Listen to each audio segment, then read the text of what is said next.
Hi, Brian. How are you? I'm doing good. Happy Monday. Happy Monday. I'm glad to finally get to have a conversation with you. Yeah, Um, we s- we met before in McAllen, absolutely. and now you're in Eastern time. Can you mind telling us what state you are in, or if you? Oh, I'm back in Michigan currently. Okay. So I get between Michigan, McAllen, the DC, New York area quite a bit. So Hey guys, before we jump into the video, don't forget to hit that like button, that subscribe button, and that notification bell. Thank you. And it might be a small world, but I'm gonna shoot in a little bit in the dark. But maybe you know Raul Verduzco. He was another engineer. He's in Ann Arbor, Michigan. He does automation. I don't know if that means I'm familiar. it sounds familiar, but I got to see his face. You know, a lot of times you know names. Raul is I know a couple of Rauls. Once I see his face, I would know. I see. So yeah, just to kind of introduce myself and what I'm doing is kind of trying to talk to everybody in the realm of STEM, right? Science, technology, and engineering and math, and kind of getting these people, anybody, and breaking it down to something that we all can understand. And if you can just go ahead and just kind of break it down for us exactly what you do. Can you mind telling us a little bit about yourself, where you work, what area of field you are in? Okay, so I work for a company called Rapture Consulting. It's a company. It's my company. We look at a variety of different areas of interest. One of them is transit. That's what kind of got me into the McAllen, the Lower Rio Grande Valley area. Is that I thought there would be a huge opportunity for transit in that space. Another space that we look at is tech. I'm a big tech guy. I always go to the Consumer Electronics Show in New York.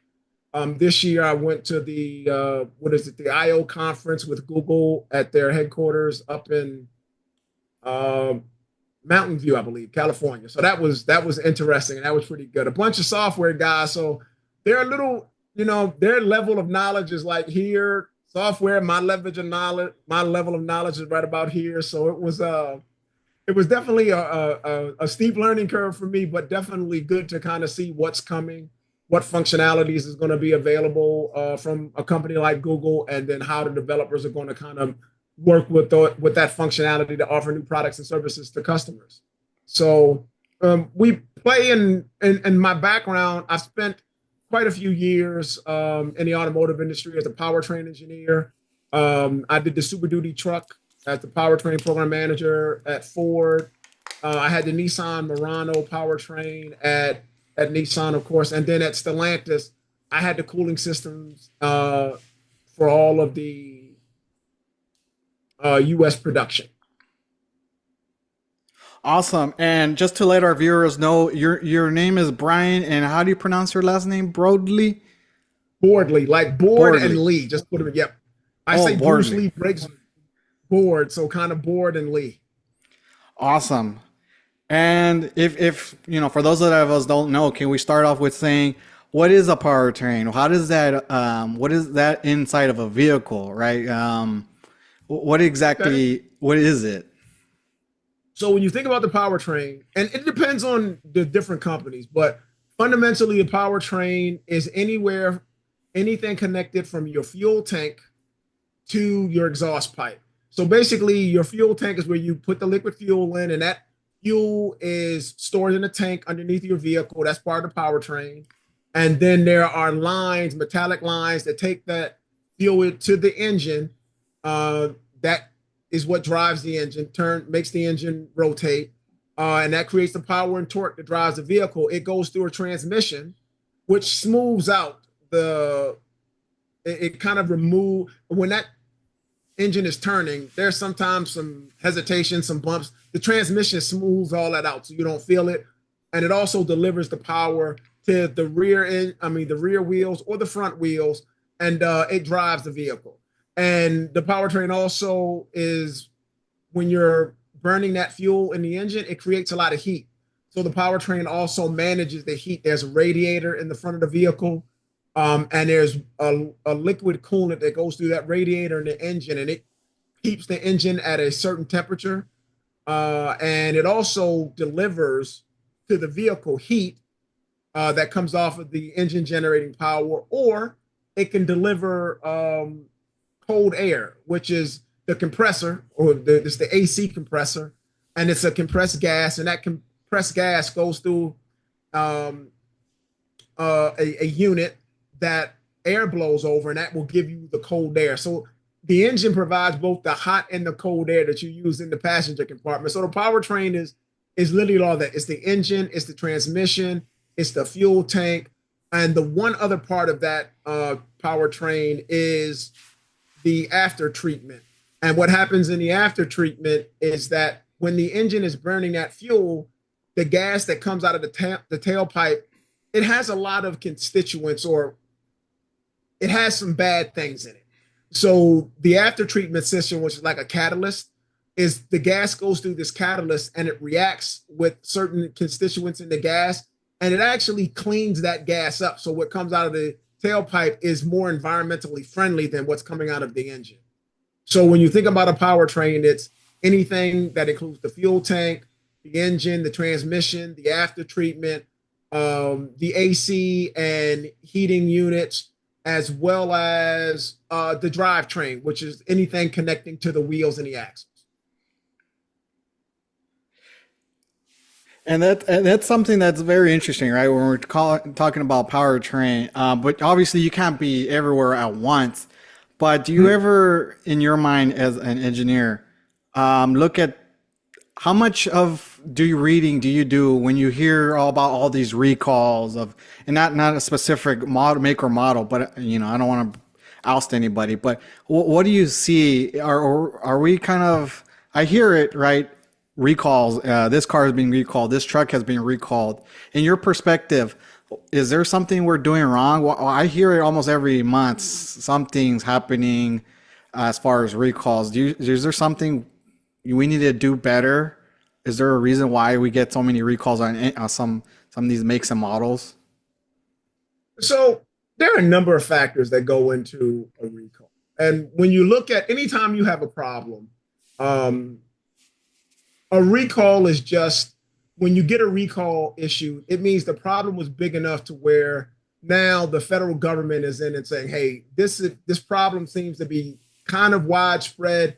We would like you to take more aggressive action in addressing it, right? That's typically when you see a recall at that level, it means that it's kind of hit a threshold where the government's coming in and saying, we would like you to work on this and kind of put a priority on fixing this issue. Sometimes recalls can be simply a matter of a part. There's a lot of parts. There's thousands, tens of thousands of parts in an engine, particularly in a powertrain. You'd be surprised at the number of moving parts and how big and small some of these parts are. Sometimes it could simply be a batch of parts was misbuilt.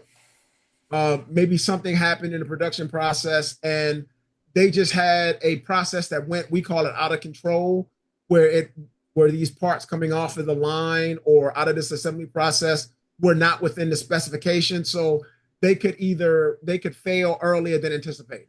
That's one area. Another area could be just with anything, even when you look at people, right? We have 6-7 billion people in the world, right? Unfortunately, when you're making so many products, sometimes just things don't always work out like they should, right? And you have to, analyze what happened, what got us here. And it could be a number of things. It could be maybe there's something we didn't factor in the environment that could be adding to this situation. Maybe the design wasn't robust enough and we maybe missed a condition that we should have tested for. And now we're seeing in the field, you test your parts. Anytime you design a vehicle, you run it through a battery of tests. And sometimes you just figure out, hey, we forgot something, right? Or we never thought our customer would use our vehicle in this way, right? So when you run into things like that, you could find out that, hey, there's some avenue that we did not explore or some way the customer's using the product and we missed it.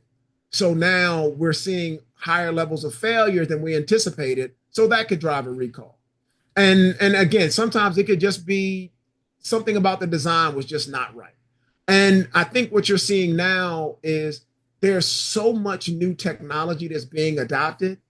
Like with anything, when you introduce a new technology, unfortunately, there's a learning curve, right? And sometimes some of these problems are just part of that learning curve. You know, you get an iPhone and you release it, and when you did your testing, it was great. When 100 million people got their hands on that iPhone, somebody figured out, hey, okay, this isn't quite working. And then you know those recalls are just, hey, prioritize this. A lot of people are seeing it. I hate that there's a lot of recalls now, and it seems like everybody is being affected. Even some of the automotive companies that are really known for great quality products. But I think with all the technology that our customers want, some of the features that they want, I think it's unfortunately a learning curve that we're still trying to get our hands on. Hopefully that answered your question. No, yes, that does. But it can, I want to move on to the next question because it can all be bad, right? And I don't want to Oh, oust absolutely. any company, but is there like maybe a make or model or any kind of company right now that you see that you know what they're kind of putting the pedal to the metal right now as far as their quality of their vehicles? Do you see that right now currently that there's a company? I don't know if you can name one, or you might be biased because of where you've worked, but is there a company that you said, yeah, they are on top of their game right now? Honestly, and I think it's and I'll be fair since I don't work for any of the companies now. Okay. When you think of quality, typically people think of Toyota or Honda. Like they have made quality like a primary function of everything that they do, right? And it kind of shows. But part of their quality, when you look at like a Toyota, is that you would be surprised on how many parts in a vehicle are shared across all of the Toyota lineup, right? If you look at your Camry and you look at your Corolla or you look at your Lexus, there's quite a few parts that they all share that is the same, right? So when you're making something and you're designing something, the more usage you can get out of that part, the more applications you have of that part, the more experience you're going to have with what environments could this part see, what usage profiles could these parts see, and it gives you more confidence in your design because it's in a number of different applications. Like you can go from using something in a Corolla, which is kind of like an entry level vehicle, and that same part could also be used in like a Lexus, which is your high end. But you have so many applications of this part that now you're like, you know what? I've done so much with this part. It's been used across so many different product lines that I have so much experience with it that our failure modes are very small because we've pretty much seen everything, right? We've seen it across a number of different usage profiles. So again, when I think of quality and companies that are known for quality in the automotive space, that's Toyota, that's Honda, and they're up and coming vehicles. Like when you think about Hyundai, Kia. When we were in high school, and I remember Hyundai coming out when I was in high school. That was the worst vehicle that you could buy at the time. Absolute worst. It might run for a year, and then that was it, right? Now you see Hyundai and Kia vehicles, especially something like the Palisade, big compared to like a Land Rover as far as the feel. It's like it's a luxurious feel. The features and options are out of this world. And then the quality, they've made quality and a key factor in wanting to deliver on that customer experience. So their quality is not quite as good as Toyota, but where they make up for it is they say, well, hey, we're going to give you, if you're a person that buys this vehicle, we're going to give you 100,000-mile powertrain warranty, which means if anything happens with that powertrain, they're more than likely going to fix it. If that makes sense. Yes, yes, it does. And so the powertrain, right? Where do you see it in the next 5 to 10 years as far as any more? Is there anything exciting that you see coming in the future when it comes to that specific part of a vehicle in the next 5 to 10 years? that you see in the future? Is there going to be something different happening to it? Can we just see it getting better? Oh, I think you're going to see a lot happen. Now, it's kind of hard to predict. Right now, it looks like electric vehicles or EVs are really at the forefront of being the kind of powertrain of choice going forward. But there is battery electric, which is what you would plug up to either a supercharger if you're talking about Tesla or your house. There are hybrids, which are kind of like a EV and a gasoline combination. Toyota is mainly known for their hybrid powertrains. You have uh, fuel cell technology that's coming. That's something that Honda's really pushing forward. It's an electric vehicle, but the power generation comes from using, I would say, hydrogen gas or liquid hydrogen and putting that through a reactor, and that generates electricity. But there's a lot of infrastructure issues associated with that. Where I think the most excitement comes in as a customer, what I think like some of the people that are listening to this will really like. All of us have been to the gas pump, right? I mean, if you have an average car, it's like $50 to fill that vehicle, right? Yeah. And if you're driving if you're driving a lot like me, you're filling up maybe 1.5 times a week, right? That's at least $75.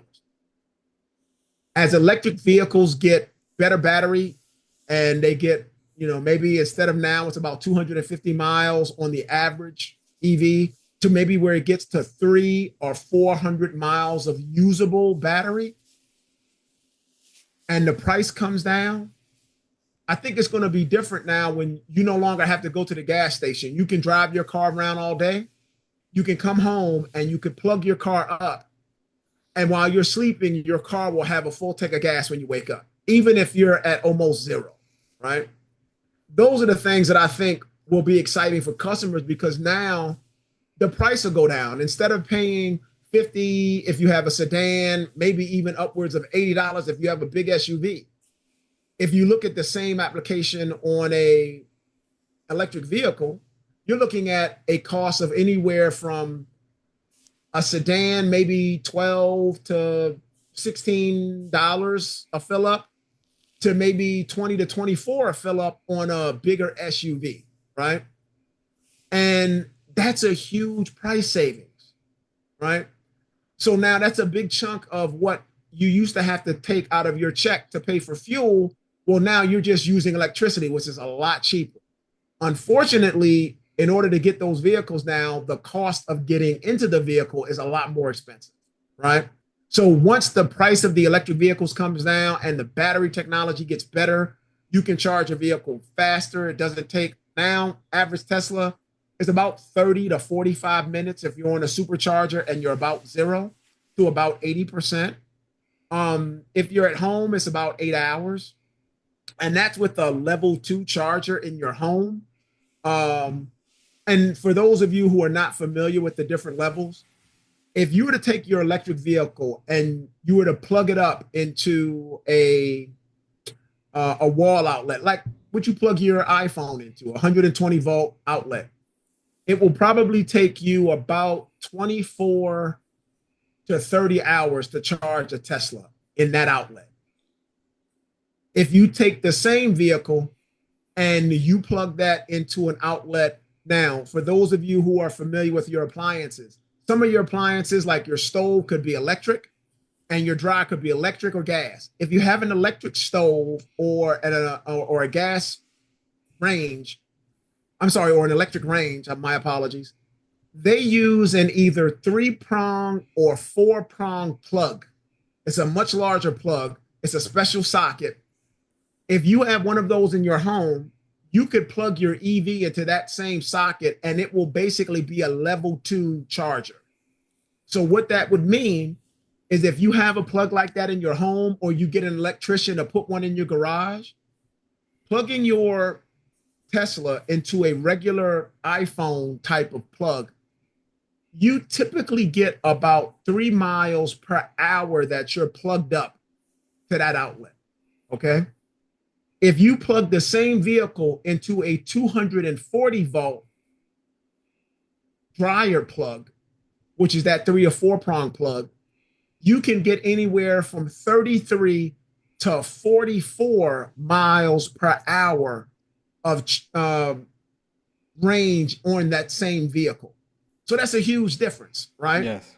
So that's why when you start looking at, okay, if you can have your plug in the garage and it's a level 2, 240 volt outlet, you can charge your car overnight and never have to go to the gas station again.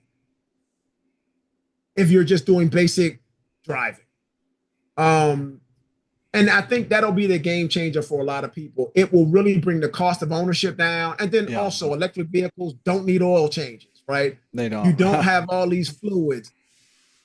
All that maintenance that you're used to is now a lot lower.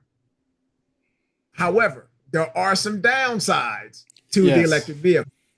Here are the downsides. Most people, when they think of electric vehicle, they think of Tesla, right? Everybody gets in that Tesla and you hit that pedal and it takes off. It just throws your head against the seat, right? The downside to that is there are electric motors that are driving that vehicle. And let me tell you the difference between an electric and a gas motor. An electric motor, you get instant torque. That means when you hit that pedal, it's almost instant torque being delivered to your wheels. Whereas if you're in a gas powered vehicle like these, let's just think, most people know those big like Dodge Chargers. Yes. Those cars have to rev. They have to spool up to that high torque. You don't have to do that in a Tesla. That's when you see those Teslas just take off. It's lovely. Where you get hit there is that your tires now, think of it as like an eraser, right? Yes. If you hit that instant torque and you did it like effectively, you're making your tires erasers on the ground. And you will see a customer. It is not unusual for a driver who has a heavy foot in a Tesla to go through a set of tires easily in 1 year. Wow. And also keep in mind that a Tesla vehicle or any vehicle, an electric vehicle with that battery, that is a massive vehicle. It's somewhere between 4,000 and 5,000 pounds, right? Oh, man. So now your tires not only have to deal with a huge amount of torque, but they're also carrying a lot more weight than a typical car because of that battery. So now when you go buy that vehicle, if you do all those takeoffs, do not be surprised that if you start driving in January, by December, your tires might be bald if you're driving really hard on your vehicle. It'll be fun, but you're going to have to pay for a new set of tires. And those tires are not exactly, those are some of the most expensive tires because there's a lot of demand on them. They have to deal with this torque and they have to deal with a lot of weight, all factors that come with an electric vehicle. And would you say even more so with like the Cybertrucks? Oh yeah, if you're in a Cybertruck, it's I mean, it's fun. You'll love it. It'll take off. I mean, you could probably off the line, you could beat a Charger. You might even give a Hellcat a run for its money off the line. Now if you're going in a quarter mile, but off the line, you're going to beat them, right? But yeah, your tires, if you're doing that a lot, I hope you have a nice savings account for a new set of tires in 12 months. Yeah, like you said, it's going to be like an eraser, right? We're just kind of erasing it. Pretty much. So it must have taken a lot to be where you're at. So this next question, my final question, is kind of a career retrospective. But how does someone get to be like yourself? What do you recommend for maybe those engineers that are going to be watching this, or those hopeful to become an engineer? Because I want to bring this to everybody, but also just bring it back to kind of the core of what we're talking about, engineering. But those viewers that are engineers or wanting to be engineers, well, what would you say is your number one advice now, looking back now to get where you're at? What would you recommend them doing if you had to do it all over again? So the big thing is, man, engineering, science, all of those things which drive 98% of everything I shouldn't say that, because Tesla, if the one thing that as an engineer I've seen for Tesla is that what makes Tesla so great, or what made it so great initially, was not only did it have good engineering, but it had good business, right? Just like the iPhone or Apple products. 10, 12 years ago, Apple almost went bankrupt. And now they're well over $1 trillion company. If you want to do something, you have to have technology and you have to have business. You need both now. So what I would tell someone who wants to get into electric vehicles, first of all, you want to have the fundamentals of engineering down. And most engineers, whether you just choose to be an electrical engineer, a mechanical engineer, you're going to take your basic classes. I mean, and all of us are. You're going to take your physics, you're going to take your mechanics, you're going to take your even mechanical engineers. I'm a mechanical engineer. We had to take basic electronics engineering and electrical engineering. You're going to take some chemical classes. Every engineer is going to have to know some fundamentals, right? Thermo, all of those things, because all of those things play a part in everything that we do. But you need to really like math, because you're going to deal with math on levels that you never imagined that you would play around with math, right? So you got to really love math, and you got to love to solve problems, because all math does is takes a problem and it puts it on paper. And then you get to work that problem on paper and come up with a solution. And then you then take that solution and you engineer it, you build it, right? So all math does is it allows you to take a problem that you're working on and put it on paper and manipulate that problem, come up with a solution, and then you build that solution and see if it works, right? You have to love math. You have to love science. Electric vehicles, here's the funny thing. An electric vehicle is driven by electrons. You can't even see these things, right? But these little tiny things are turning the wheels on this massive car, right? This car is trillions of times larger than an electron, but an electron is what's driving it. And when you look at the science behind an electric vehicle, it is just fascinating, right? You have to love science. You have to love physics. You have to love electricity, or what I would say electrical. You understand voltage, amperage, all of those fundamentals, basic circuits. You have to love thermodynamics, which is kind of heat transfer, fluid mechanics, because all of these things interact to give you the ability to turn that electrical power into, or that electrical potential into movable power, right? Or motion. You have to love those things. So if you have a love for those things and you really like working out problems, then get into your math, take the highest level math that you can, take the highest level science classes that you can. But at the same time, do not negate business. I wish that we had more business classes when I was taking my engineering courses, because you tend to be really focused on engineering. What you're going to find out now is that it's not enough to have a great design. You also have to have a great design that people can relate to and use and do it with ease. And in order to understand that, you have to go and do case studies, look at how the customers are using the vehicle, understanding how to translate their usage into features and options, and understanding, okay, how do I decide what features and options should be prioritized over, how do you prioritize those features and options? Which one should I focus on that's going to give the most bang for the buck for my targeted customer? All that's business. Engineering teaches you how to make the product, but the business schools are going to show you how do we position this product so that people want it, like they want an iPhone, like they want a Tesla. There's a ton of electric vehicles, but you give people their choice right now. I want a Tesla. I want a Rivian. Those are a lot of money. I want a Lucid, right? All of that's the business side.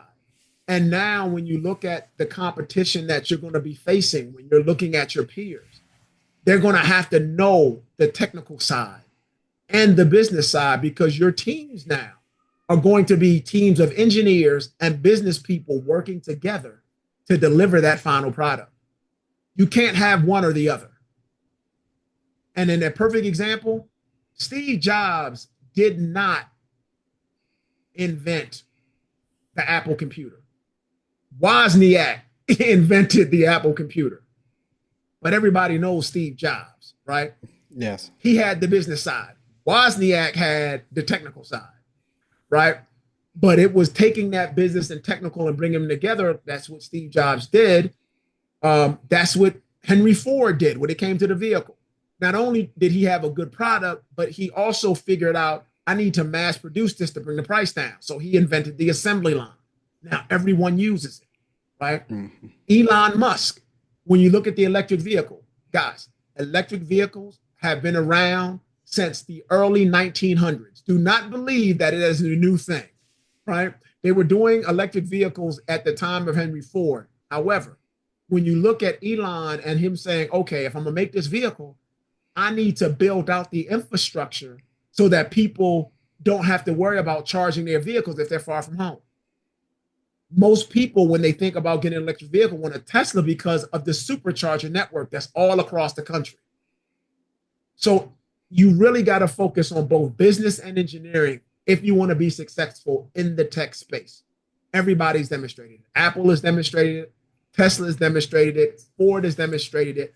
And when you look at TikTok, any of these big companies, they're all showing you that it's not just technical, it's technical and business. And you got to love them both and be able to work with them both to be successful. Because it's going to be a lot more challenging to make great products when these for the younger generation is coming up than it was for my generation. Thank you for that, Brian. Thank you for that insight. So that's all the questions I had. Did you have anything else to add, maybe that I didn't mention that you want to bring to light? Um, Um, I think the other thing is, you know, spend some time. I would tell everybody whenever you're thinking about what you want to do, all of us have had different thoughts about. I wanted to be a fireman when I was little. Then I wanted to be a chef. I went and worked at a hotel. I was like, okay, it was a nice dream. I don't want to do this, right? Then I liked math, so I did engineering because I went to a couple conferences in high school and I really liked it. There's a lot out here to do. There are a lot of opportunities. Explore. You know, if you like math and science, great. Then engineering is one option. If you like math and science, but you're more biologically based, then there's biomedical engineering, right? Or if you like medicine, again, you're going to still need to know the math and you still need to know the science, except now it's more biology based. Explore your options. There are so many different technology is exploding everywhere. So you have a lot of options. And I would say explore them. Don't be afraid. Play in different areas, play in different spaces, and find that one thing that you're passionate about. Because the difference between those who are really, really successful and those who just get by is that those who are really, really successful, they love what they're doing. Find what you love, and the money will come. That's the best advice I can give. Don't run after the money, run after what you're passionate about, and then the money will come. I'll leave it at that. and just one last thing, where can people find you? I know, can you once again tell us your business, where they can find you on LinkedIn, if you want to Oh, so share? absolutely. And I'm sorry, I'll send my information, my LinkedIn profile to you, and you can share it with the group. But Okay. it's just Brian Boardley. You can put me in a LinkedIn search and look me up. And Rapture Consulting, it should pull up with Brian Boardley. And again, I'll give Giovanni the my LinkedIn address, and he can share it. And if you want to reach out, have some questions or some discussions, or you want to know where to look, I have friends in every aspect, every technological space. If I have somebody out there that's in an area and you need someone to speak to, I'll set it up. So just let me know. I appreciate it, Brian. Thank you very much. No problem. Thank you for having me. I hope what I said was helpful. Yes, yes, it was. And I know people are going to definitely take it away because they have told me themselves from my interviews that they liked it and they got to know, because we all come from different walks of life, and I just want to bring it to a wider audience. So I appreciate you coming in and taking an interview with me. So thank you. Absolutely. Thanks for watching. If you found this helpful, hit that like button, subscribe, and turn on notifications so you never miss a video. See you in the next one.